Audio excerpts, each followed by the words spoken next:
পড়ছিলাম তোমার নামে লেখা চিঠি, কলমে নওরিন মুনতাহা হিয়া। পর্ব সংখ্যা ৩৯। সময় প্রায় রাত ১২টা।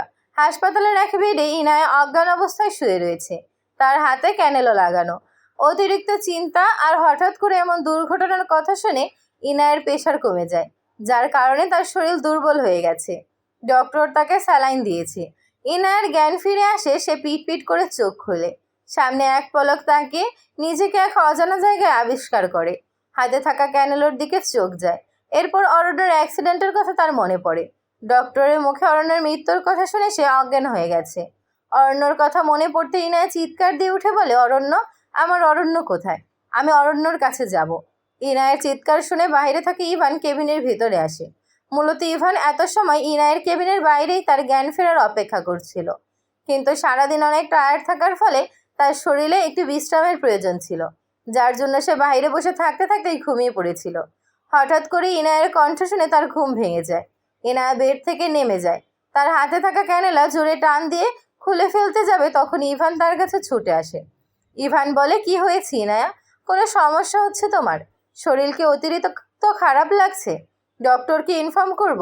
ইভানের কোনো কথা ইনায়ের কানে যায় না। তার চোখ শুধু অরণ্যকে খুঁজে যাচ্ছে। ইভান ইনায়ের কাছে যাওয়ার কারণে সামান্য পিছিয়ে দূরত্ব বাড়ায় ইনায়া। ইনায়া বলে, অরণ্য কোথায়? আমি অরণ্যকে দেখব। ওর কাছে নিয়ে যান আমাকে ইভান ভাই। ইনায়ার কণ্ঠে অরণ্যর নাম শুনে ইভান মৃদু হাসে। তার হাসির মধ্যে সকল বিষাদের বেদনা জড়িয়ে রয়েছে। সে তার প্রাণপ্রিয় প্রেয়সীকে হারিয়ে ফেলেছে। সারা জীবনের জন্য সে অন্য কারো হয়ে গেছে। ভালোবাসার যুদ্ধে ইভান আজ পরাজিত সৈনিক।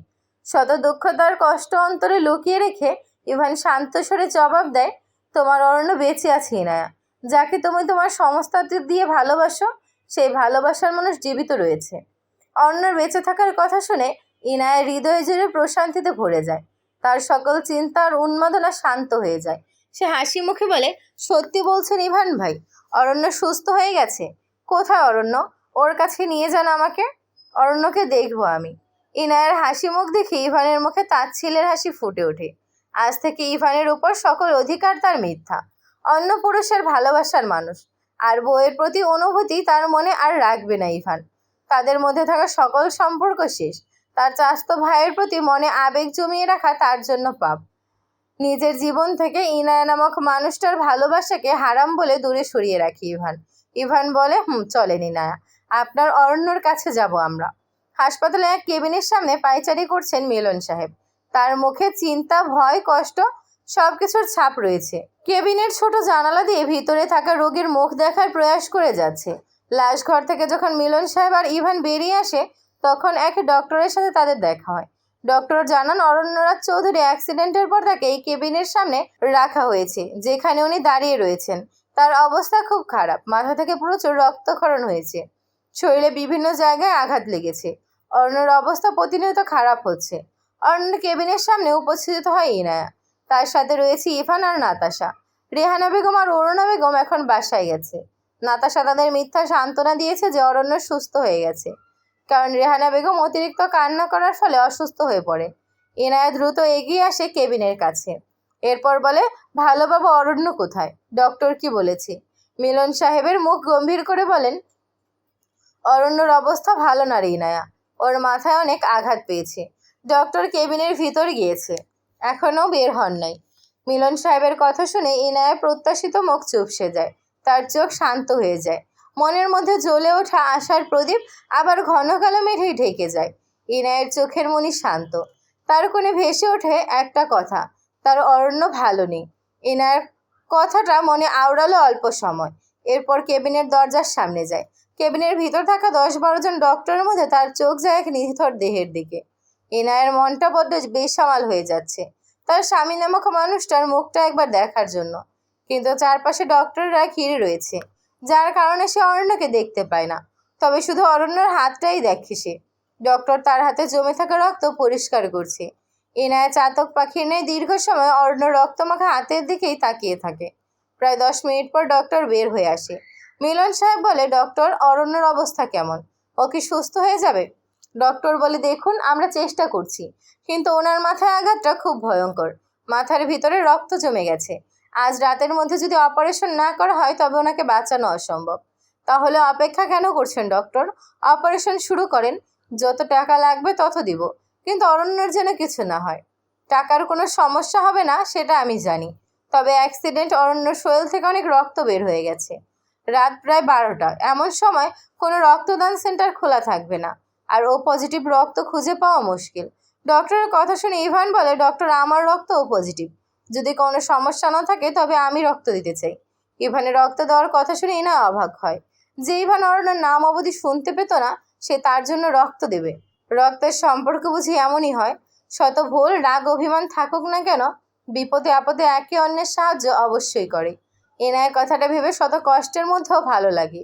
ইভান রক্ত দেয়, যতই হোক তার ছোট ভাই অরণ্য, আর অরণ্যের সাথে তার শত্রুতা কি নিয়ে থাকবে? নিজের ভুল আর জিদের কারণে ইনায়াকে সে হারিয়ে ফেলেছে। অরণ্য তার ছুঁড়ে ফেলে দেওয়া জিনিসকে যত্ন করে আগলে রেখেছে, তাকে ভালোবাসা দিয়েছে। রাত 12টার সময় হাসপাতালে অরণ্যের অপারেশনের জন্য প্রায় 6 থেকে 7 জন ডক্টরকে দেখে অবাক হয় ইনায়া। এত রাতে গ্রাম বা শহরের যে কোনো জায়গায় ডক্টর পাওয়া মুশকিল, সেখানে প্রায় 6 জন ডক্টর উপস্থিত রয়েছে। ডক্টরদের দেখে মনে হচ্ছে তারা প্রত্যেকে অনেক হাই কোয়ালিফাই, আর এর মধ্যে বেশ কয়েকজন বিদেশি ডক্টর, যেন মনে হচ্ছে অ্যাক্সিডেন্টের ঘটনার বিষয়ে তার আগে থেকেই জানতো, সব পূর্ব পরিকল্পনা। ইনায়ক অতটা আর ভাবে না, অপারেশনের উপর মনোযোগ দেয়। রাত প্রায় 1টার দিকে অরণ্যের অপারেশন সম্পন্ন হয়। ইনায়ের চোখে ঘুম নেই, শুধু ইনায় না, প্রত্যেকেই জেগে রয়েছে। ডক্টর কেবিন থেকে বাইরে বেরিয়ে আসে। ইনায় তার কাছে এগিয়ে গিয়ে জিজ্ঞেস করে, ডক্টর, অরণ্যের কি অবস্থা?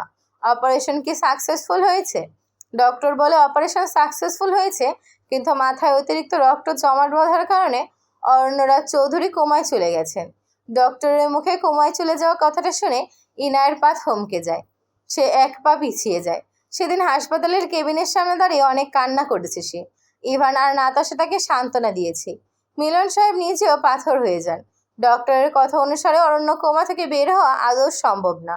তার মাথায় জোরে আঘাত লাগার কারণে অতিরিক্ত রক্তপাত হয়, যার ফলে হাতের এক সাইড অবশ হয়ে যায়।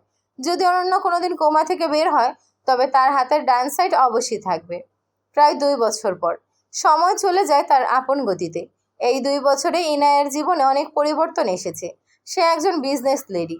তার এসএস কোম্পানির কেসের বিষয়ে অনেক ডিটেল সে খুঁজে বের করেছে, যার ফলে আদালতের সামনে প্রমাণিত হয়েছে ইনায় নির্দোষ। তবুও সে হাজিরা দিয়ে যাচ্ছে। চৌধুরী কোম্পানি ওর এখন যথেষ্ট সুনাম রয়েছে। অরণ্য 2 বছর পরও কোমা থেকে বের হয়নি। সকালে ইনায় অফিসের জন্য রেডি হচ্ছে। আয়নার সামনে দাঁড়িয়ে তার চেহারা ভালো করে খেয়াল করছে। জীবন তার কাছ থেকে কত কিছু কেড়ে নিয়েছে, তার হিসাব মিলিয়ে দেখছে। অন্যদিকে বিছানার উপর খেলা করছে এক ছোট্ট শিশু। তার ছোট ছোট হাতটা দিয়ে বিভিন্ন খেলার জিনিস দেখছে। ছোট বাচ্চাটা ইনায়ের দিকে তাকিয়ে বলে, মাম্মা। ইনার ভাবনার মাঝে হঠাৎ বাচ্চার কথা শুনে বিছানার কাছে যায়। এরপর তাকে কোলে তুলে নিয়ে বলে, কি হয়েছে আমার আম্মুটার? মাম্মা।